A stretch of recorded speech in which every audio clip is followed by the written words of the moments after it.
آخر ایسا کیا ہوا تھا 1971 میں کہ ایک ملک، ایک زبان، ایک پرچم ٹکڑوں میں بٹ گیا؟ کیا یہ صرف ایک جنگ تھی یا ایک منصوبہ بند کہانی جس کے ہر صفحے پر سازش اور دھوکہ لکھا تھا؟ یہ صرف ایک جنگ نہیں تھی بلکہ یہ ایک کہانی تھی ٹوٹی ہوئی وعدوں کی، سیاست کے کھیل کی اور انسانیت کے زخموں کی۔ مشرقی پاکستان کے سرزمین پر وہ آگ لگی جو صرف توپوں سے نہیں بلکہ الفاظ، فیصلوں اور خاموشیوں سے بڑکی تھی، لیکن اس کے پیچھے جو راز چھپے تھے وہ سب کچھ بدل دینے والے تھے۔ کہانی شروع ہوتی ہی سن 1947 سے، جب ایک نیا خواب، ایک نیا وطن وجود میں آیا۔ پاکستان ایک ایسا ملک جو دو حصوں میں بٹا ہوا تھا، ایک مشرق میں اور ایک مغرب میں۔ دونوں حصے ایک ہی پرچم تلے ضرور تھی، مگر دلوں کے درمیان ایک فاصلہ تھا جو وقت کے ساتھ بڑھتا گیا۔ اسی دوران مشرقی پاکستان کے لوگ اپنے حق کی آواز بلند کرنے لگے۔ ان کا لیڈر شیخ مجیب الرحمن کہتا تھا، ہم برابر کے پاکستانی ہیں،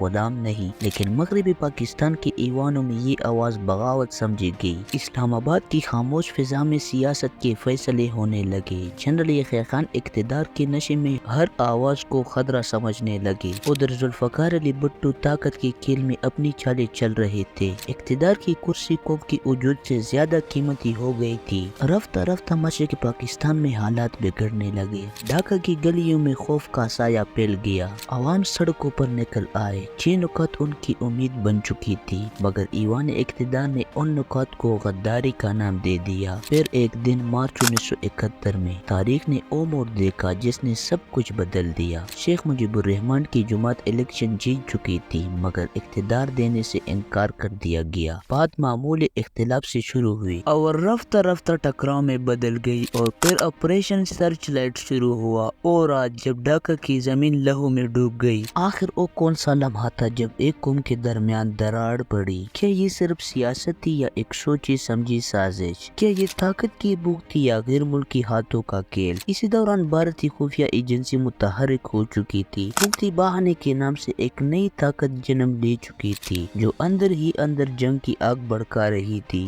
مغربی پاکستان کو اندازہ ہی نہیں تھا کہ مشرق کی سرزمین اب اپنی ہی خون سے رنگی جا رہی ہے۔ رفتہ رفتہ سچ سامنے آنے لگا۔ اسلام آباد کی حکمران یہ سمجھنے سے قاصر تھے کہ یہ لڑائی دشمن کے خلاف نہیں بلکہ اپنی ہی بھائیوں کے خلاف لڑی جا رہی تھی۔ دوسری طرف ریڈیو پاکستان پر چلنے والی خبری حقیقت سے کوسوں دور تھی، جبکہ ڈھاکہ کی خاموش فضا میں صرف درد کی چیخیں سنائی دے رہی تھی۔ پھر دوسری طرف بھارت نے موقع غنیمت جانا، نہ صرف مکتی بہانے کو دیا بلکہ عالمی سطح پر ہمدردی بھی سمیٹی۔ دسمبر کے آغاز تک بھارتی فوجی سرحد پار کر چکی تھی اور پاکستان اپنے ہی اندر ٹوٹ پھوٹ کا شکار تھا۔ لیکن کہانی یہاں ختم نہیں ہوتی۔ یہ وہ وقت تھا جب کچھ لوگ اب بھی ایک پاکستان کا خواب دیکھ رہے تھے، جبکہ کچھ نے دل ہی دل میں اسے الوداع کہہ دیا تھا۔ پھر آیا 16 دسمبر 1971۔ ڈھاکہ کی فضا میں ایک عجیب خاموشی چھا گئی۔ جنرل نیازی نے بھارتی جنرل اروڑہ کے سامنے ہتھیار ڈال دیے۔ ایک لمحے میں سب کچھ بدل گیا۔ ریڈیو پر اعلان ہوا، ڈھاکہ گر چکا ہے۔